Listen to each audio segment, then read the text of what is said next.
Rosquete with My Sacred Spine, and I just wanted to go over with you briefly what you can do to lengthen your spine with just a few simple props. So I am particularly thinking about hyperkyphosis. So I'm going to bring over a block. Now with hyperkyphosis, just to make sure you know what I'm talking about, hyperkyphosis is the rounding of the upper back. So the back goes back in space, and the chest generally tends to sink in as the back goes back. The low back reaches forward. So this is kyphotic and this is lordotic. It reaches forward. Now look what's happening to the pelvis here. It's leaning forward. Look what happens to the knees. The knees tend to reach back and lock. And this also, I noticed that people with hyperkyphosis have a tendency to have very tight hamstring muscles right here. So you don't want to force any of that. So that's hyperkyphosis for you. Another thing is there's a forward head carriage. So there's a lot of tightness in the neck and shoulders. I wanted to address the neck and shoulders briefly. Neck and shoulders. So if you go like this and place your elbows by your ribs, shoulders down, hands in front of you, like if you're holding a tray, then you bring your hands out like this. I have the range to go out a little further, but you may not have that range with the hyperkyphosis. You notice that the shoulders are forward in hyperkyphosis, and when you bring them back out like this, they opened up a little bit. All right? But in addition, what this tells you, if you close your eyes, is do I feel tightness in my neck and shoulders? Usually the answer is yes, in both sides, or sometimes majority on one side. So you could first work on aligning your head to your ears. I like to interlock the fingers and place the hands behind my head and reach the head back into my hands, reach the hands forward into my head, attempting to align my ear with my shoulder. I mean, it's not going to fully align, but it's working. It's working. It's tensing the muscles of the neck and shoulders. And then once you release it, you could do that a few times. Release it. There's just a little bit of more looseness around there. It's a little more loose. Another thing you may want to try is massaging your back yourself. So some people, let me get rid of this. Some people go like this, do both like this, one at a time. You reach over, I'm reaching over towards my shoulder blades. I'm pulling that flesh forward and down, forward and down. Now you may have difficulty bringing both hands in this direction.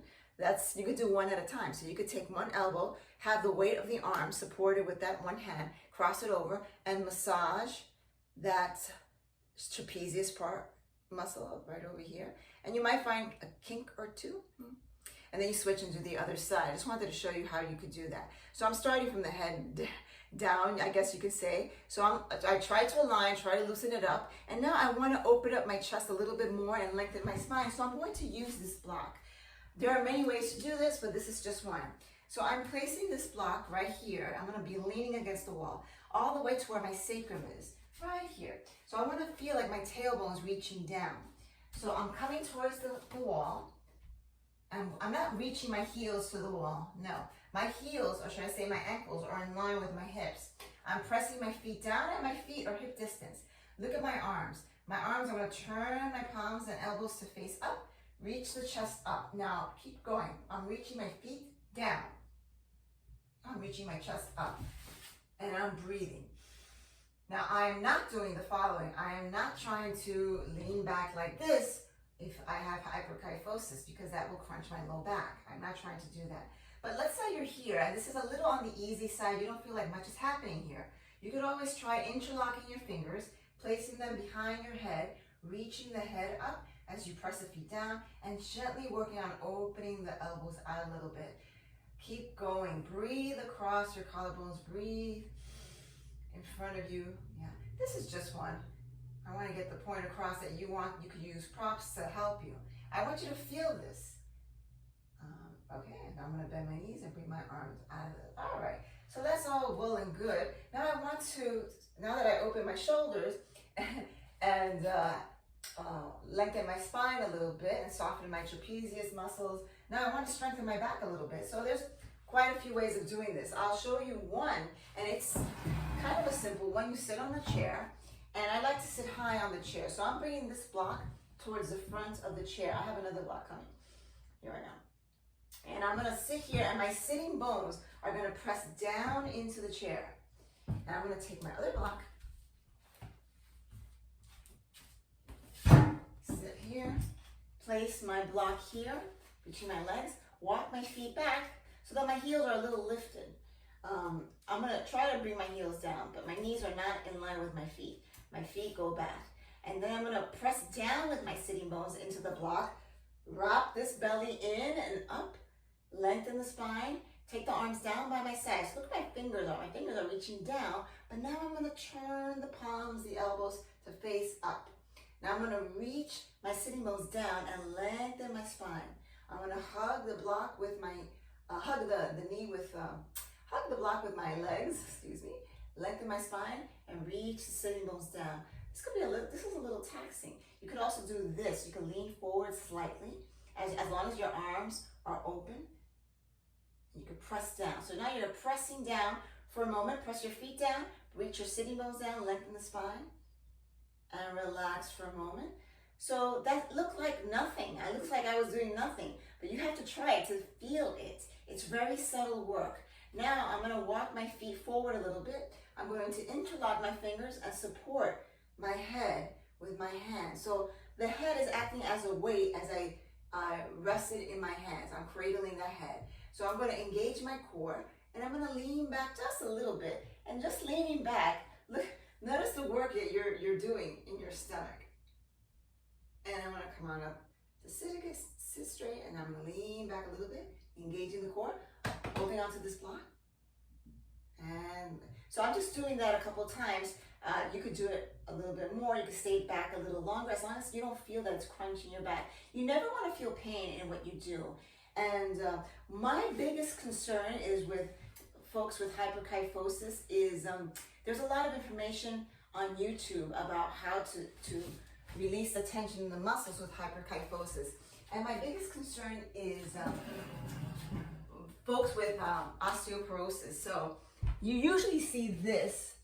People roll their back on the floor, and if you have certain issues like osteoporosis, you don't want to do that. You don't want to put too much pressure on your back with this. There's other ways of doing it, and you really have to know where you're at. So you could always use a rolled up blanket to start. You may not need anything. This all depends on the amount of kyphosis you have. Let's say you have it's a good amount of kyphosis. You're not going to use anything. In fact, you're going to pad, there's a lot of information here, but you're going to pad your concavities. So here, let's say I have just a little bit of hyperkyphosis, but I have some osteoporosis. So I'm going to get to the floor, and I'm going to place my back right here, where my shoulder blade tips are.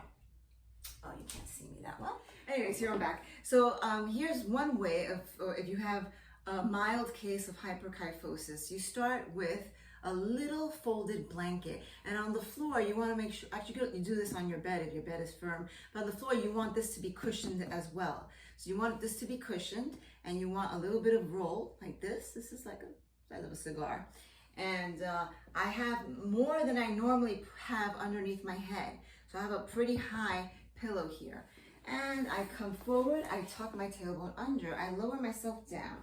My chin is tucked in, I'm supporting my head, and oh good, the head is high enough, good. So now look, you could do the following.